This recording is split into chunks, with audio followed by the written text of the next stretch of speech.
Diba? Ay, andito pa pala sila. Diba maganda na siya si CR namin. Ayan. May sliding na siya. Sliding door. Diba? Ano na siya. Pag magsalsal ka, wala nang sisilip. Diba? Ayan. Tapos dito naman tayo. Ang laki na ng mga tanim ni inay. Ayan. Diba? Ayan. Ito yung farm ni mother. Malaki na. Yung mga sili niya. Yung mga talbos. Tignan nyo. There is healthy living. Healthy living with your family. Ayun o. Nakikita nyo to, may nakaharang, may atabay na ayun o. Diba naalala, kung alam nyo dito ako nagla-live dati, nag-unboxing ako, ayan. Pinasara ng may-ari ng lupa. Pinasara niya dito. Madamot sila. Yan, madamot sila. Kaya, pag ako magkaroon ng bahay at lupa, ako mismong makikipag-away sa kanila. Susulungin ko sila.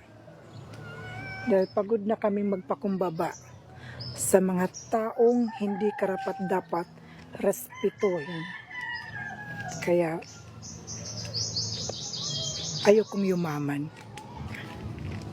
Kaya araw-araw akong makikipag-away sa kanila. Susulungin ko sila.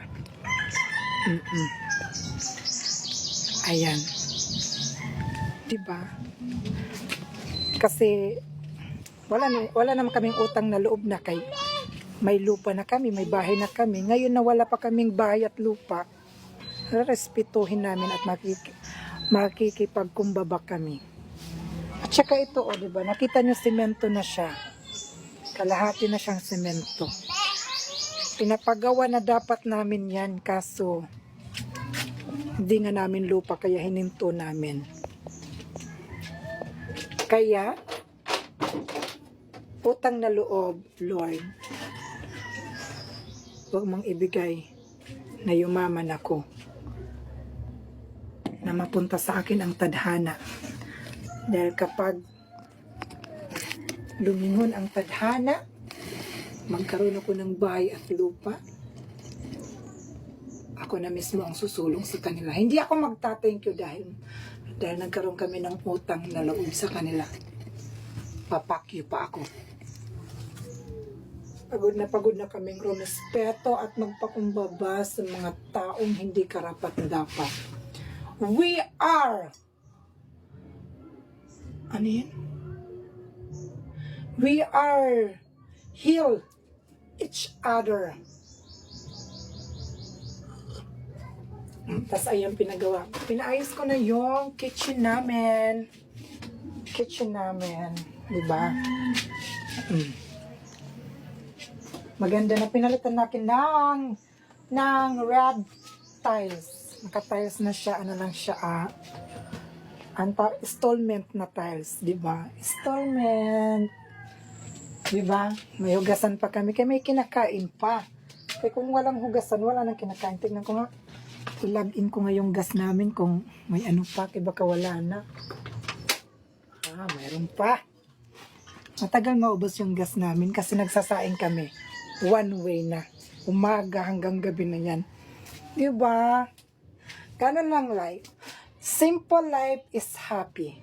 Simple is happy. Kaya ngayon, hanggat may utang na loob pa tayo sa ibang tao, magpakumbaba at rumespeto lang muna tayo. Pero pag dumating ang oras na sa atin na ang tadhana,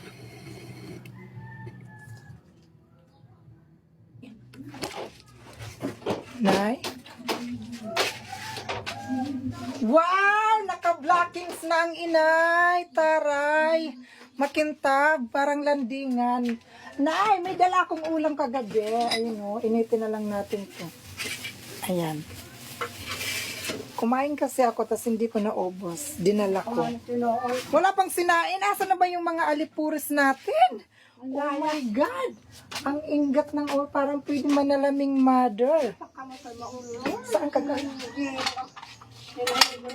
Pagod ka na? Oo. Pagod ka na sa buhay? Oo. Kawawa ka naman. Sumuko ka na? Charot lang na. Na. So, ayan guys, I want to share you, di ba? Being a graduate in grade 3 elementary school, you know, kahit wala akong pinag-aralan, kinuha ako ng, alam niyo, ito yung Certificate of Operation. Operation, I know.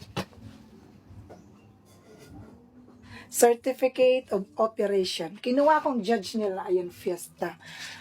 Grabe ang experience ko, Mari, kay kinuha nila akong judge, hindi ko alam, para kung nag-answer ng grade 1, para kung nasa eskwelahan, parang nag-answer ka ng mga math, yung answer ba kung anong score mo sa mga candidate, sa mga pageant kasi yun, tapos, para kung raise your hand, sing, shh, paano to, kaya hindi ko alam, turuan mo muna ako. Oo, pero dahil may itsura ako, tapos mukhang educated, kailangan confident ka kahit wala kang alam sa buhay. Diba?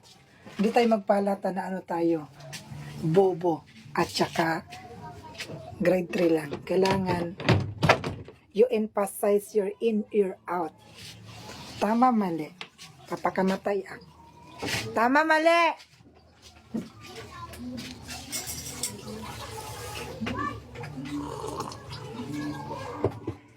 Tama. Sagot agad kay baka magpakamatay ako naka-live ha.